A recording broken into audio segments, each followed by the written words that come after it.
So I'm trying to think about how do I write up the work session tidbits that I caught half of the work session on the exclusion ordinance for Astoria, Oregon, largely targeting the homeless. I just got a laugh out of remembering that Andrea Mozzarella at one point said the thing was making her feel sick and like puking.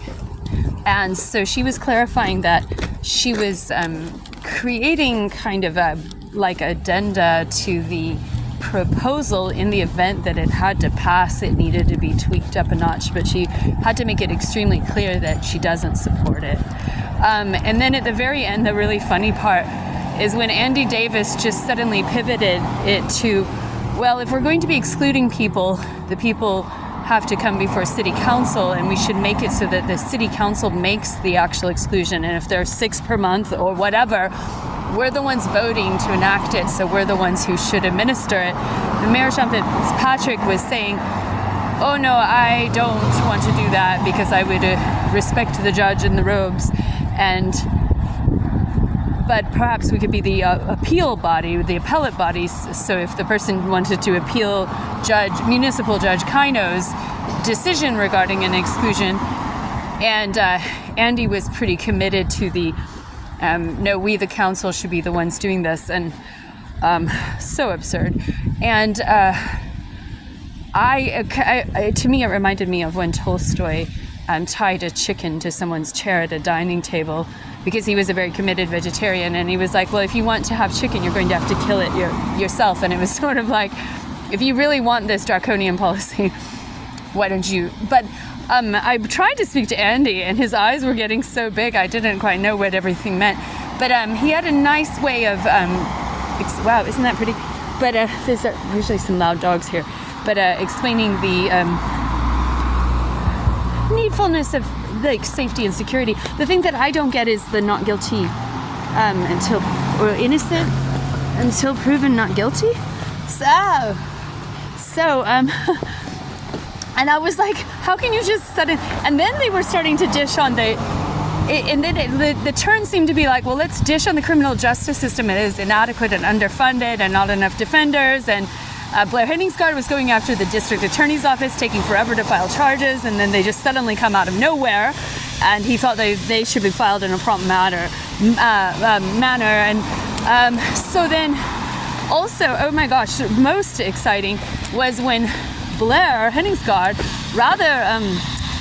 I've never seen this demeanor on him. He was quite apologetic. Well, for one thing, he was saying that if a federal 1983, which is like a civil rights claim, is launched, if the city council is seen to be doing the civil rights violation, it drags in the liability of the entire city. Whereas if one councillor or one person who was a city employee or a police officer, per se, were doing the 1983 civil rights violation, then basically we can blame it all on that guy. So he was basically propounding like a pitfall of this systematic deprivation of liberties and trying to find like a shield. I took notes. It's in my bag. But, do I have my bag? I better have my bag. Yes, okay. So, so that was extremely interesting because it was like he was acknowledging this whole civil rights point. And then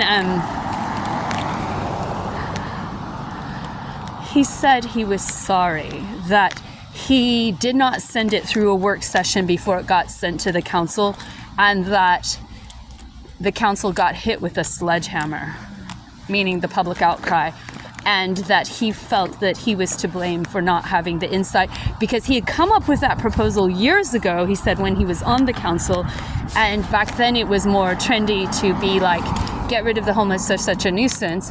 And that now that times have changed, the homeless are looked at as people that need services, blah, blah, blah. So it was as if he was acknowledging that the proposal was itself out of touch or out of sync with the zeitgeist. And that he was so apologetic and so self-effacing. I barely caught the glance of an eye of the police chief, who was quite mild. And since I came in late because I was at my other thing, I caught Vance Lump at one point made the most outstanding statement, which I hope that the Zoom call is recorded for an archive. I don't know, which is why I'm making a summary. Okay, Vance Lump was saying that if he lost all his housing and his social support and his income and his wherewithal, he might become so depressed and disjointed that he might himself want to use fentanyl. And oh my gosh, it was gut-wrenching. And then I think that's kind of when everything, he was, I'm absolutely opposed, I have no way to improve this. Like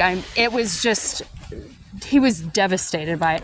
And both he and Andrea, I walked in as Andrea was speaking, and then I saw Andy Davis speak. And Elizabeth Adams seemed to make reference to public safety and public safety concerns. Nobody much brought up the Constitution or due process or innocent until proven guilty. And they did use the word quasi-judicial, which is apropos a municipal court. And then when I was running into Davis, I was saying, but what about Kino? How does Kino feel about this? Because he's incredibly compassionate and kind to the homeless. And being a defense attorney, he's more likely to take their side. And why would we be overloading his docket? And he, of all people, would understand constitutional rights, one would hope, right? With his legal training. And basically the outlay of costs that might start overburdening the municipal court if it were to get clogged with this type of case was of concern. Then issues of potential police brutality were of concern. And there was a very, very polite do-si-do about, oh, I know our police are not brutal, but if in some future time they were brutal. Because, I mean, really, we do have very low instances of force. And the chief had a very eloquent and complicated sort of stratification of the enumeration of the ways that, yes, you can put some bylaws regarding police brutality or use of force. However, we have strict rules pertaining to the city, pertaining to our review process, pertaining to the federal government, the state government.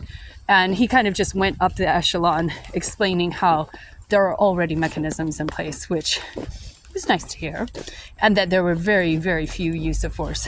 I think it was was it maybe 6 a month? I'm not sure. But,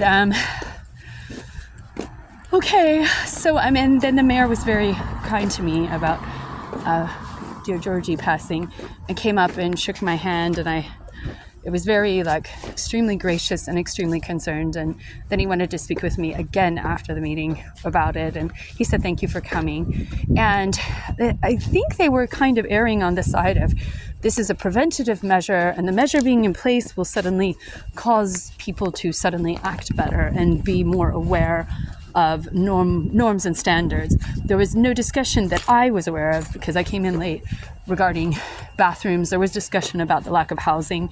Vance kept saying, he said twice, I believe, that he felt it would be so much more productive if we were talking about housing instead of exclusions. And it was quite painful. There was a very wry woman sitting near me who I spoke to, and she was like, something draconian, human rights, blah. And I was like, oh, thank you. And then my friend tucked in.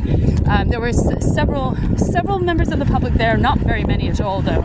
And one lady thought that the newspaper had been gagged from talking about it, just to try to keep the public outcry to a minimum. But I remember that it was going to be on the 28th. So I was quite surprised that it was very sparsely attended.